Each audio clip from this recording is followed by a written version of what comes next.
Right on. Oops. What did I just unplug? I just unplugged something. Now I think I'm back out of presenter mode. Is that right?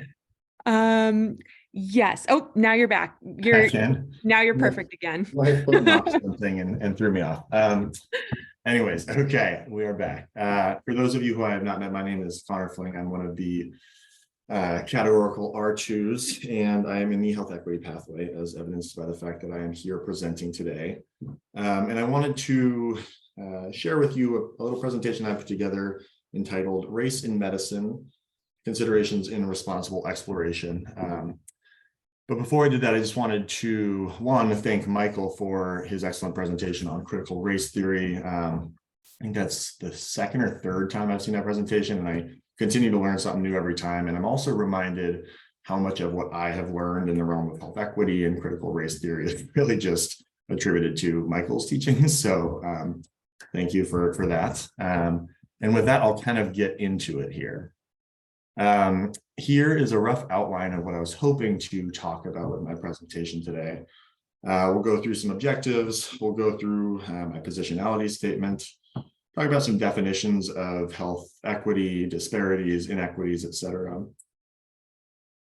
And then we'll talk about how race is kind of used in medicine before we get into what I perceive to be the bulk of what I would hope to talk about today, which is essentially a framework for how to critically analyze the use of race in medicine, and then some practice applying that framework to various examples that exist in the world today. And I hope there will be some audience participation for that practice applying framework part. So in terms of objectives, I realize now this looks a lot like the outline that I just described, but the objectives of our talk today will be to review some definitions of health equity, disparities, and inequities. And then again, as I said, the bulk of what we'll be talking about is essentially developing a framework for critically analyzing the use of race in medical practice, and then applying that framework to several real-life examples.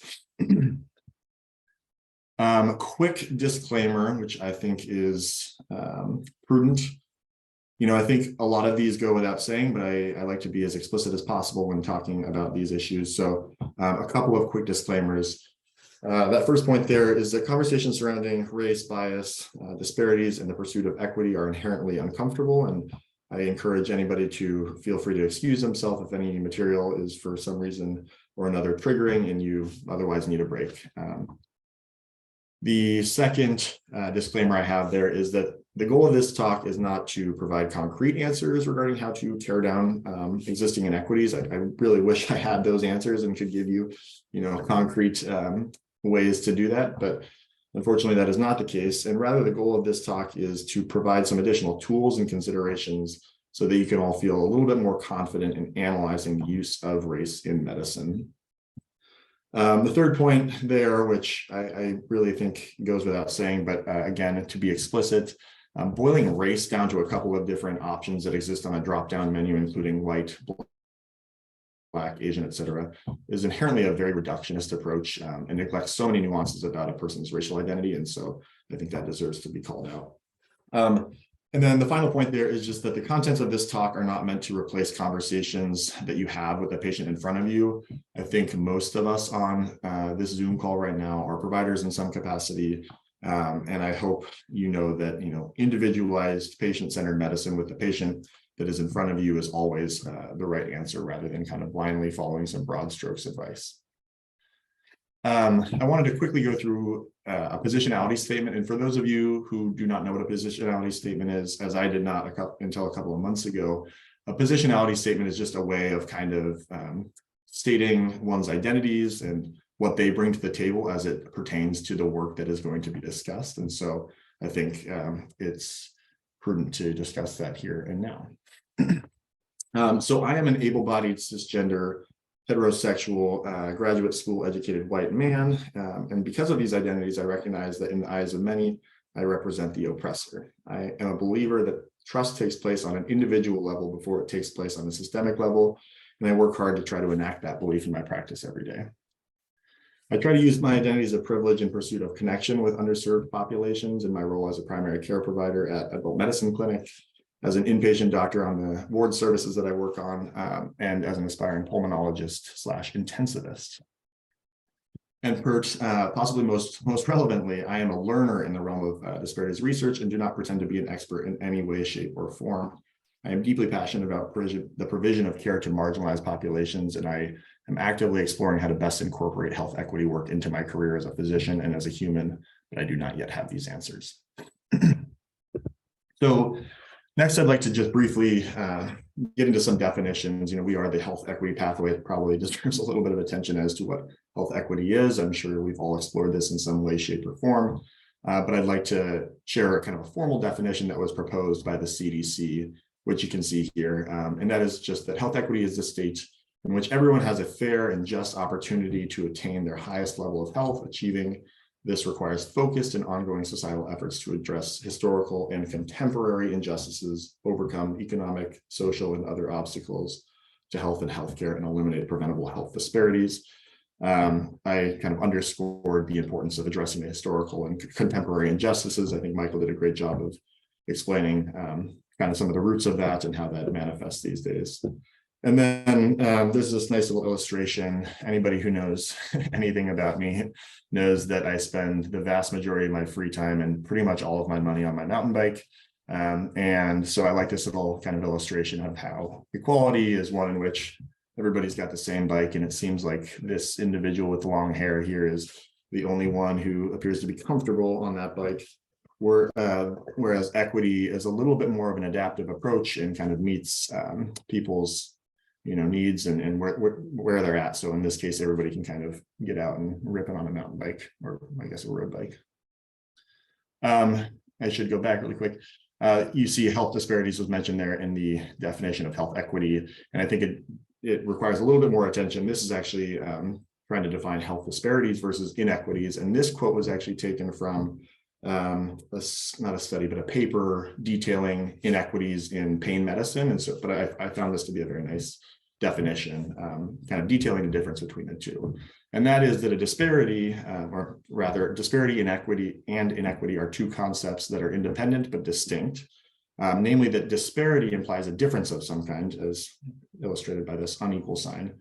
But inequity implies unfairness and injustice, which, for the purposes of this talk, I will be using these terms somewhat interchangeably, but I think what I really mean to say most of the time is inequities, and we'll be exploring inequities rather than disparities, because they are rooted in unfairness and injustice and all that. So I'd like to put in a quick plug for Dr. Naomi SHIKE, who I think a lot of you have probably seen some of her work. She's been present on Academic Half Day before, presented on Medicine Grand Rounds.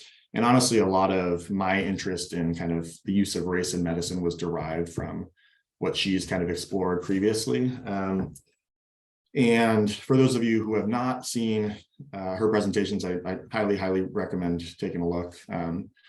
To kind of simplify things for the purposes of our conversation today, I think Michael kind of expounded on this a little bit in his presentation as well, but essentially Naomi's presentations explore how race has historically been misused to kind of as a proxy for biology or ancestry or genetic homogeneity, which given what we know about race as a social construct is actually inherently flawed and something that we should not be abiding by.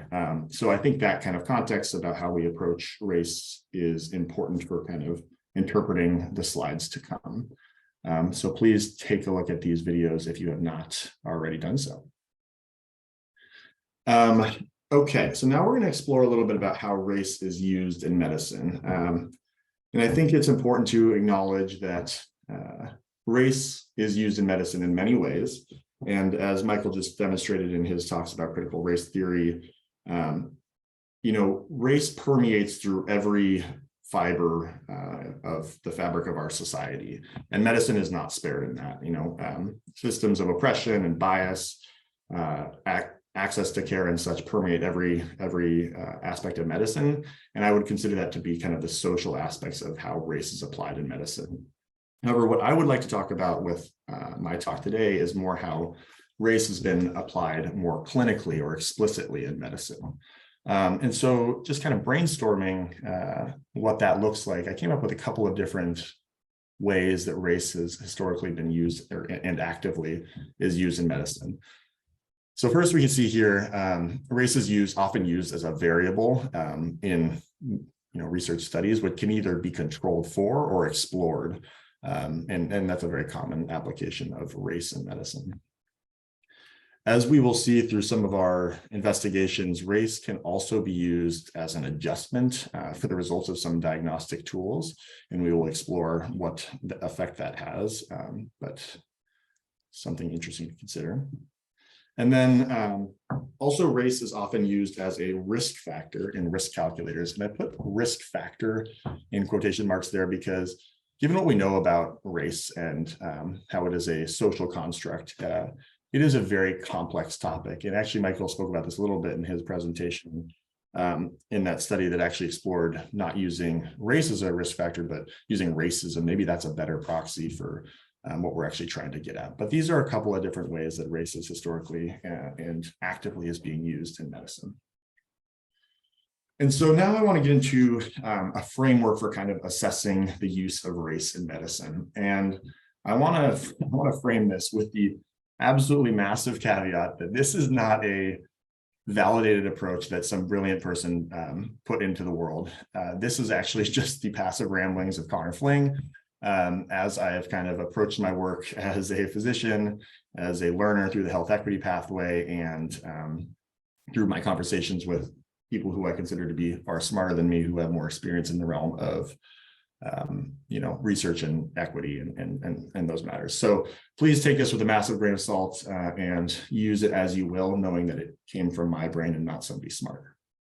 But anyways, the first question I find myself asking when I'm approaching question about how race is being used in medicine, I ask whether race needs to be included in this discussion at all. We will kind of get into this with some examples, but I think oftentimes race is used and brought into the conversation when really doesn't have a place there. And we'll explore that more later. It's a little challenging to explain right now, but we'll see. I think the second question that I find myself asking is what the landscape looks like in terms of existing inequities in the field that we're exploring. And for example, if we're approaching a medical study that details heart disease or something of that nature, I find myself asking, are there already inequities that exist in the landscape of heart disease that are worth considering? Because I think that helps, create a foundation and shape a little bit more of the discussion thereafter. The third part of my framework that I've proposed here is probably the one that's the most laborious and least fun. But this is that we should really try to assess and determine the rationale for why the authors of the study, of the risk calculator or whatever we're looking at, decided to include race in their analysis and calculations. Sometimes by reading the methods or evidence, you can kind of get a sense of whether the authors were using this as a proxy for biology, as we know that is not a very validated approach to the use of race in medicine, versus whether they're using it as more of a social construct as a proxy for experience of racism or things of that nature. The fourth part of my framework here is using, when you're using a risk calculator, to simply play around with the variables, paying specific attention to how the various inputs influence the output. And we'll get some experience kind of going through some examples here as well. And then most importantly, and the final part of my framework is essentially to use your brain. Try to understand how all the investigations you've done above essentially may affect the allocation of resources in a way that either alleviates or exacerbates existing inequities. And so this is, a little dense, and I'm sorry for that. It may also be nonsensical, but let's put it to the test. All right, so one example, and probably one of the better known examples, I think probably most people in this conversation are aware of this at this point, is the estimated glomerular filtration rate. And I'll give a little backstory for those who are unaware, but we measure BMPs in the hospital or in clinic all the time. One of the measures that comes off of a BMP is a serum creatinine. That serum creatinine is plugged into an equation that essentially estimates somebody's kidney function.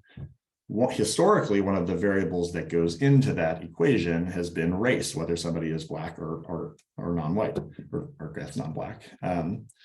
And so that's the kind of framework. So let's run through our framework of how to assess the use of race in this particular context, as demonstrated before. The first question is, and this is again where I will appreciate a little bit of audience response. I've been doing a lot of talking recently, so especially since I was the best man at my brother's wedding recently, I had to give the best man speech. So if somebody wants to give me a break, that would be awesome. But the first question I have to pose to you all is, does race need to be included in this equation at all? I'll give you just a tiny bit of time to think about it.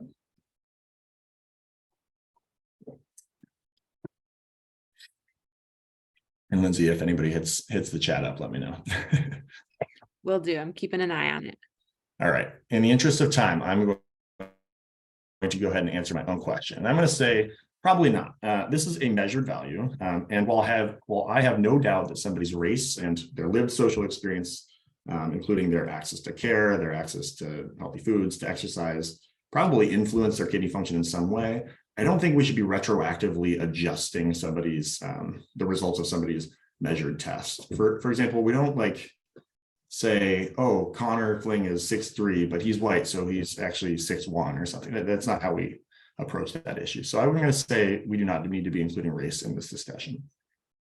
I think the next question, according to my framework, is to address existing inequities. And if anybody has any thoughts, comments about what they perceive to be the existing inequities in the realm of kidney disease, I would also appreciate those in the chat or otherwise.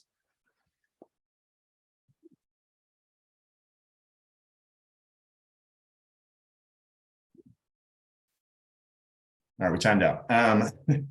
As you may have guessed, there are inequities in the realm of kidney disease, and specifically, as you can see here, there's a disproportionately high number of Black patients who have CKD or end-stage renal disease. This study cited that Black people are 4 times more likely to have kidney failure than white people, and have a disproportionate burden of patients on dialysis, comparatively speaking. It was also pointed out. Oops, sorry, go ahead. I was just going to add in the chat. Newman shared that consideration for transplant is a big one as well in terms of inequities. Yes, exactly. Which actually feeds into this next point here. Thank you for that. That inequities also exist in the wait times for transplant, with a disproportionately long time on the transplant list for Black people compared to white people. All right, let's go through the next part of our framework. What is the rationale for inclusion of race in this race adjustment? Has anybody heard rumors or tells of why this was initially included at all?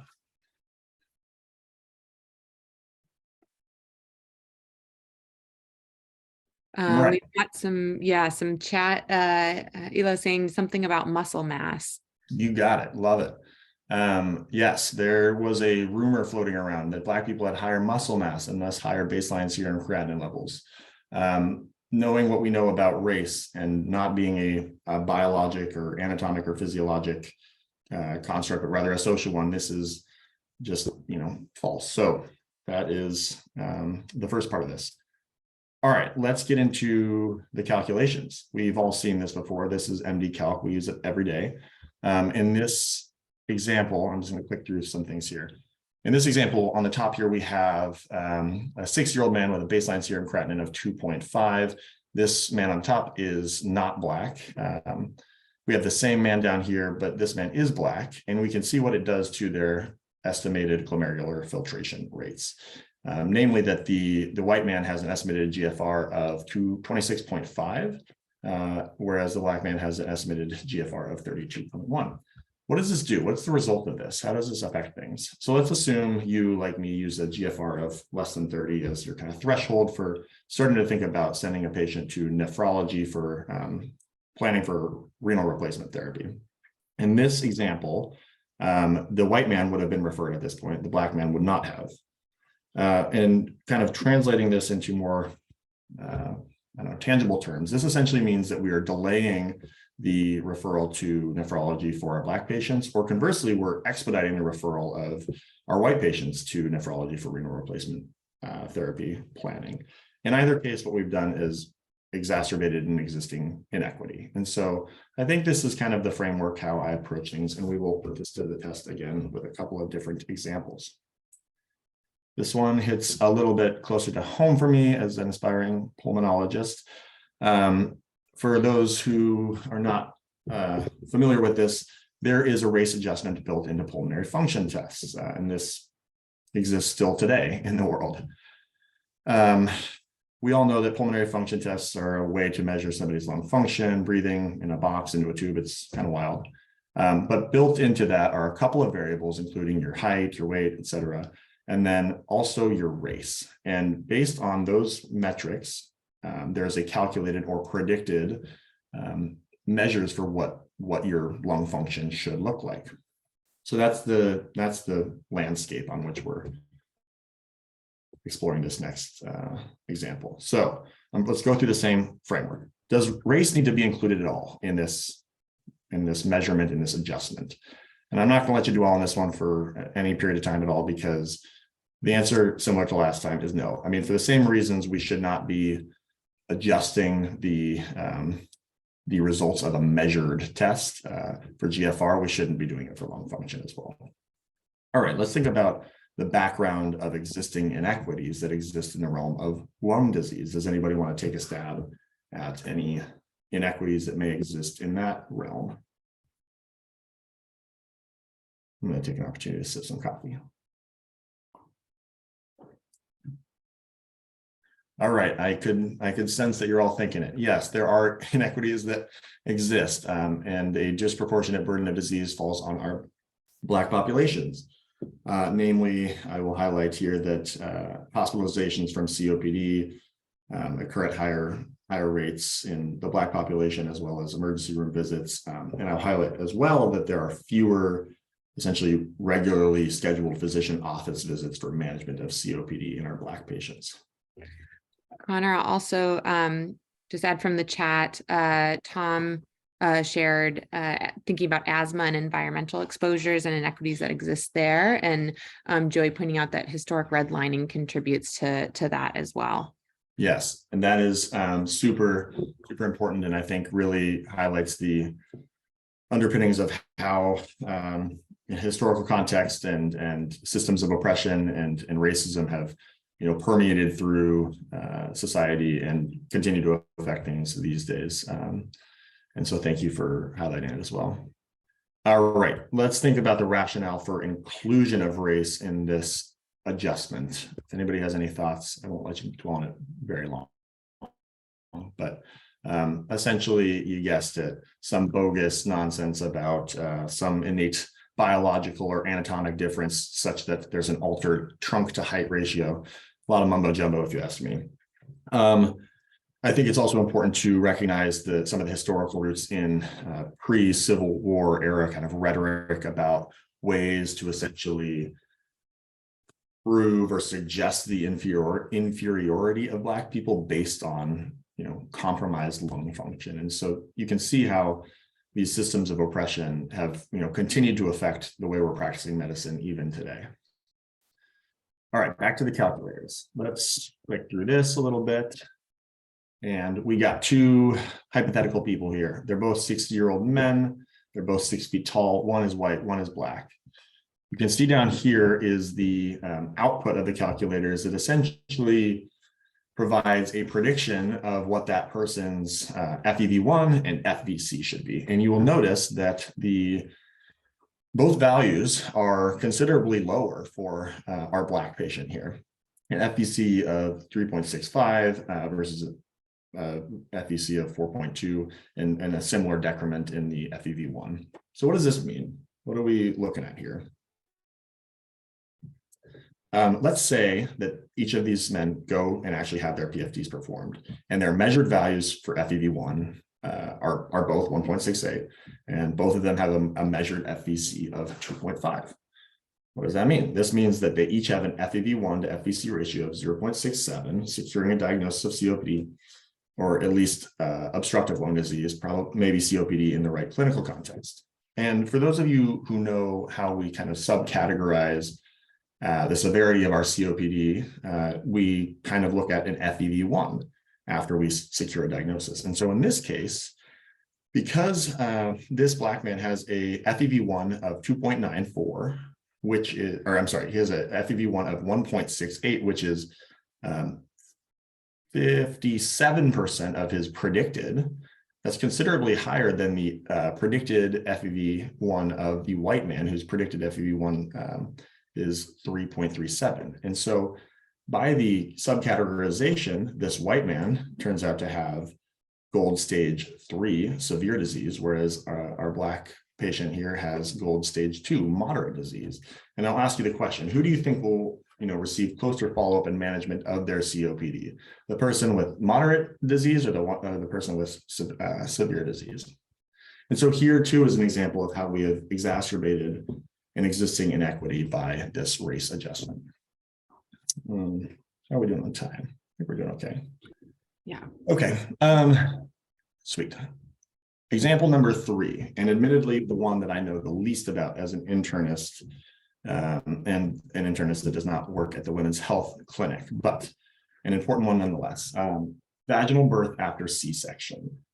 So for those who do not know much about this, there is essentially, or is or was, is a calculator that predicts the success of having a vaginal birth after previously having a C-section.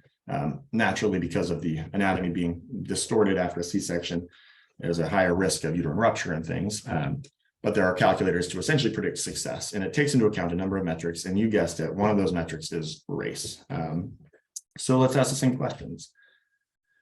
Does race need to be included in this risk calculator? And I think this one deserves a little bit of attention, so I'm going to give everybody a little bit of time to actually think about their answer before I share mine.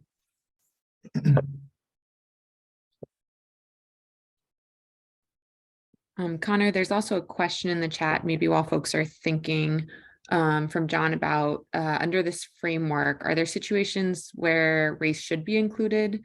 John asked about testing for sickle cell disease or cystic fibrosis, potentially. Yeah, that's a great question, John. And I think it's a tough question to answer. I think, we've been taught the associations with various races and certain disease processes. And I don't want to pretend that I'm an expert in this realm at all. I think for the purposes of how we approach race, especially in this country, race is not as dichotomous as, the census report would make us believe, that you are Black or white or Asian or one of those.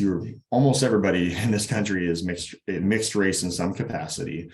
And I don't believe that the level of genetic homogeneity exists within this country that would portend increased risk for certain disease. I think there are very few populations that do have kind of an insular community, potentially Ashkenazi Jewish communities and stuff like that, where there is a little bit more conserved genetic homogeneity. But I think for the vast majority of cases, we have kind of lost that level of genetic homogeneity that would portend increased risk for certain diseases.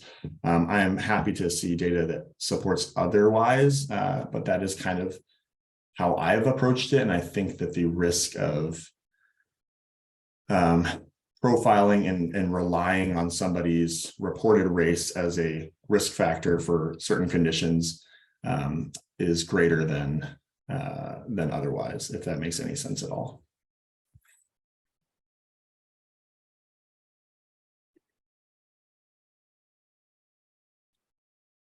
One other question in the chat. I'm not sure if you want to address now, or we can, I can put a pin in it and come let's back. do it now. Okay, sounds good. All right. Elena's asking if pulse oximeters overestimate O2 sats for darker skin. Should race be considered in those readings? Yeah, I think that's a field that's gotten increased attention recently, and absolutely, I think that there are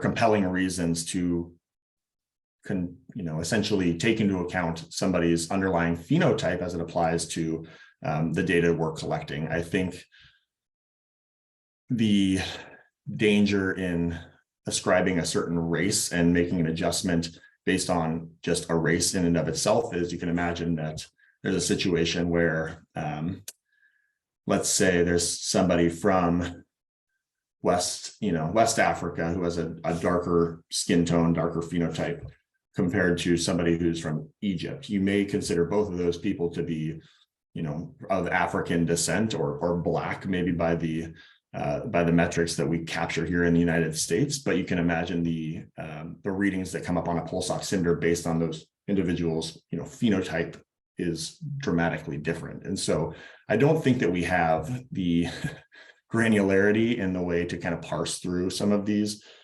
concepts, but they are important to consider. I think the differentiation is what is more of a biological phenotypic expression versus a social construct as we ascribe it to race.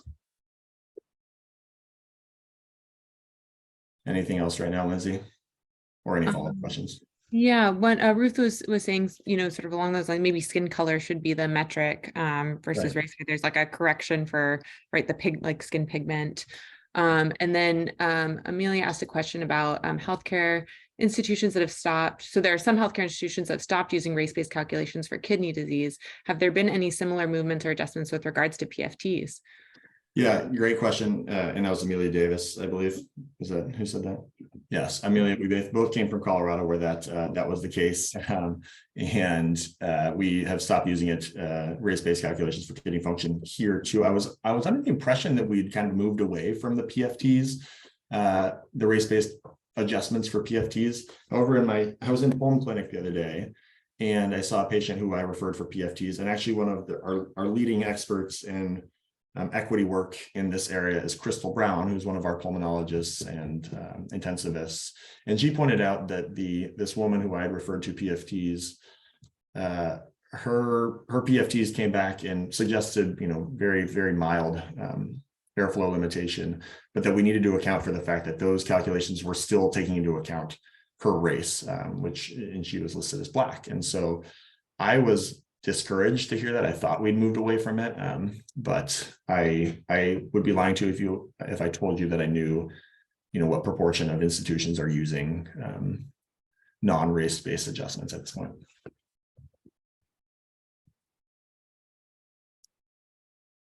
What do you think, Lindsay? Proceed. All right.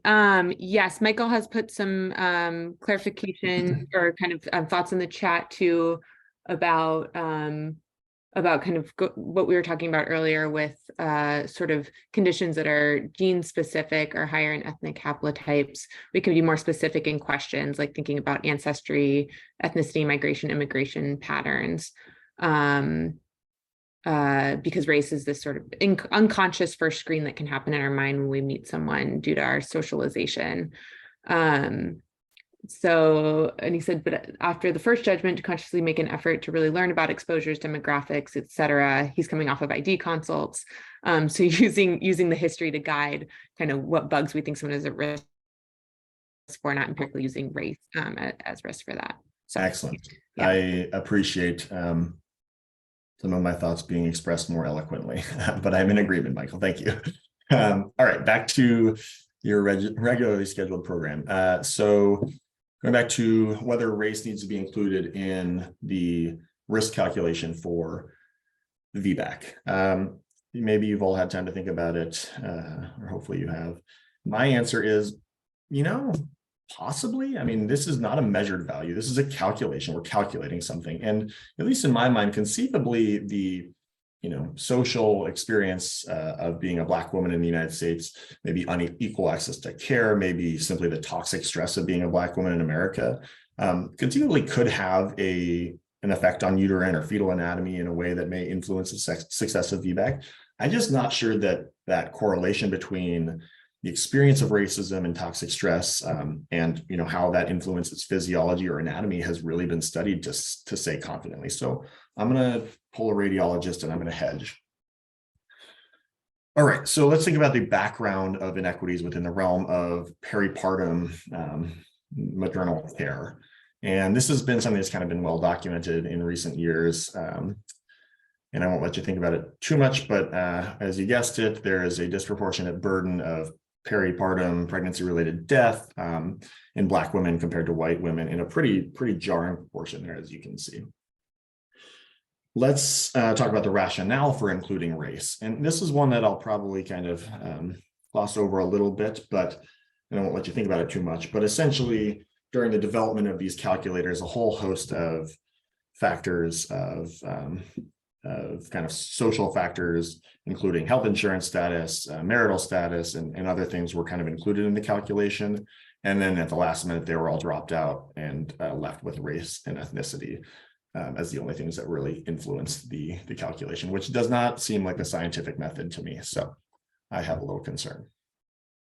Back to the calculators. All right, we've got two women here. They're both 30. They both have all the same metrics, aside from the fact that one is white and one is Black. The white woman reportedly has a 72%, 73% chance of successful vaginal birth after C-section, versus a pretty, discrepant 57 or 58% chance of success in the Black woman. What is this doing? So this is essentially saying that Black women were encouraged to pursue repeat C-section more often than white women based on this calculator. And, generally speaking, C-section is regarded as kind of a more dangerous procedure rather than having a spontaneous vaginal delivery. And so in the same way that we've exacerbated the inequity in other cases, we have done so the same here. And interestingly, a follow-up study did demonstrate that the use of race and ethnicity in this calculator did not contribute at all to the accuracy of the VBAC prediction. And the authors of that study suggested that race and ethnicity should be removed to prevent bias and discrimination. Okay, let's go for one more example. I think we're still doing okay on time.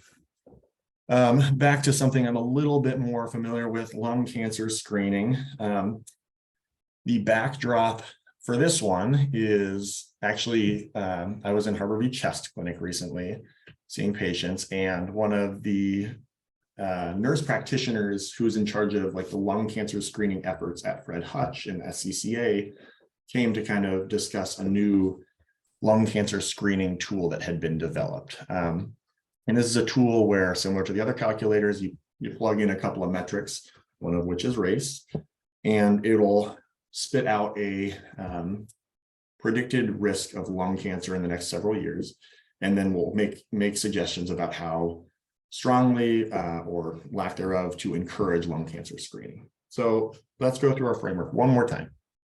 Does race need to be included in this calculation? Think about it for a sec. I'm going to say oh, Lindsay, got something for me? Actually, I was going to share, there were some more comments about the PFTs to give people a little more time to think, but we can get back to that. No, I erased it. Yeah, give it to us. We're okay. fresh off the PFTs. Great. Okay, the PFTs, going back a little bit. So Ryan Abe said, fortunately, it's sometimes the case that decisions to include race are being made without the conscious awareness of the provider who is interpreting the test, and are actually baked into how the test is automatically interpreted. For example, PFTs, prenatal screening recommendations. And then John made the point that even with changes in how these tests are being calculated, we would need to keep in mind when the change is made, since we often compare PFTs from one year to PFTs more recently done.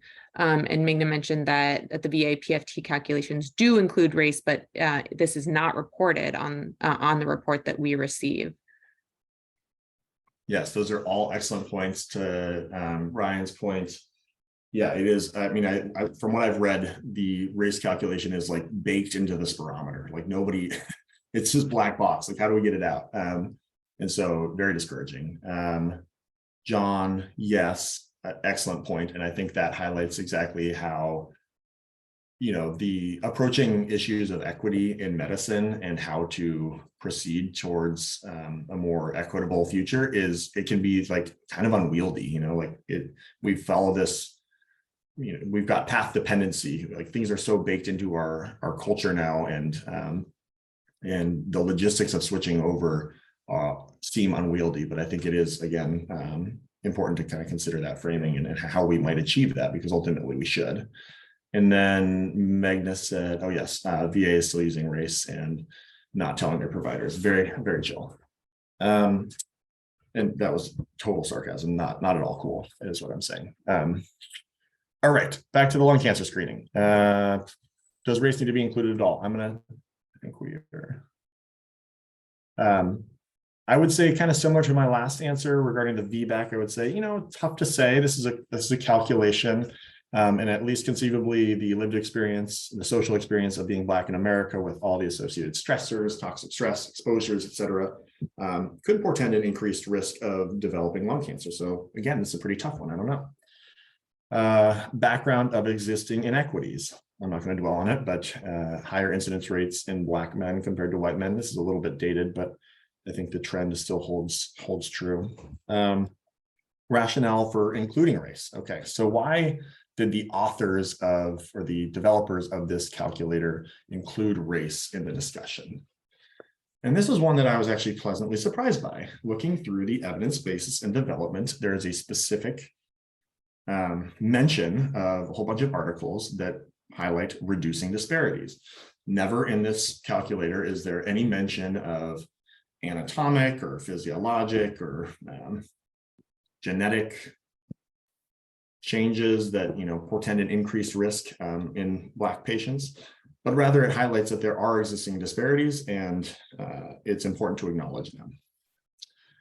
All right, let's look at the calculator one last time. So again, we've got a 60-year-old guy. This one's white.